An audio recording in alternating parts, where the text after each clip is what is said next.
নমস্কার, আমার নাম তানিয়া।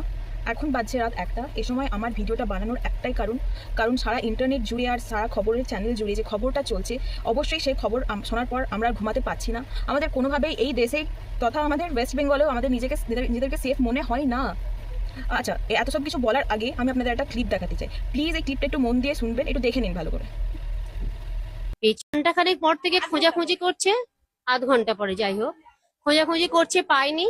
তারপরে ওর বাবা সবাইকে জানানোর পরে ওরা সিসিটিভি ক্যামেরা ওখানে চেক করেছেন।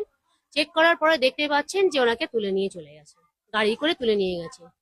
আমাদের বাচ্চাটাকে আমরা বাঁচাতে পারতাম না ওই সময় আমাদের সুযোগটা দিলে, কিন্তু পুলিশ আমাদের সুযোগ দেয়নি, আসেনি ওরা টোটালি, যাইনি ছিলাম আসেনি টোটালি পুলিশ আমাদের টোটালি সাহায্য করেনি ওই সময়। ওই মুহূর্তে যদি আসতো আমাদের সঙ্গে আমাদের বাচ্চা হয়তো বেঁচে যেত, এই নির্মল ভাবটা আর হতো না ওর সঙ্গে। আশা করি আপনারা পুরো ক্লিপটা দেখেছেন। এখানে তার মা, সেই মেয়েটির মা ক্লিয়ারলি বলছেন যে উনি বাচ্চাটা মিসিং হওয়ার আধ ঘন্টা পরই তারা পুলিশের কাছে যায়। প্রথমে তারা চেষ্টা করে লোকাল যে সিসিটিভি ফুটেজ আছে সেটাকে বের করার, এবং তারা পুলিশের দ্বারস্থ হন। কিন্তু টোটালি পুলিশের গাফেলতির জন্য সেই মেয়েটা মারা যায়। হতেই পারে যে সেই টাইমে যে টাইমে ওরা পুলিশের কাছে যায় সেই টাইমে ক্রাইমটা হচ্ছিল। পুলিশ যদি তৎক্ষণাৎ কোনো অ্যাকশন নিতেন, হয়তো আজকে মেয়েটা আমাদের মধ্যে বেঁচে থাকতো। দেখার পরে আপনারা বুঝতে পারবেন ওনারা হয়তো খুব বেশি উচ্চশিক্ষিত এবং খুব ফিনান্সিয়ালি স্টেবল পরিবার থেকে নন। এটা নয় যে যদি তারা খুব বেশি শিক্ষিত না হয় বা তাদের ফিনান্সিয়াল স্টেবিলিটি না থাকে তাহলে আপনারা তাদেরকে হেল্প করবেন না।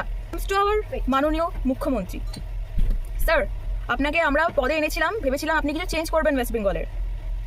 অবশ্যই আগের পার্টিকে আমরা ঘৃণা করতাম, কারণ তাদেরই নেত্রী অনেক কিছু মন্তব্য করেছেন যখন তিলোত্তমার কেসটা হয়েছিল। আশা করি এবারে আপনি জাস্টিস আনবেন। আপনারা একটা মানুষকে মারতে পেরেছেন, আরও 3 জন কেন এখনো বেঁচে আছে? প্রশ্ন কোথায়? একটা রেপ হতে 30 মিনিটও টাইম লাগে না, কিন্তু একটা বিচার হতে এত টাইম কেন লাগবে? কিসের এত গাফেলতি? যতদিন না আপনার বাড়িতে হচ্ছে ততক্ষণ আপনি কোনো action. I really shame on you, West Bengal police. You guys should better be at home. Please don't go outside and stop receiving the salary. Why you guys are getting salary without doing anything?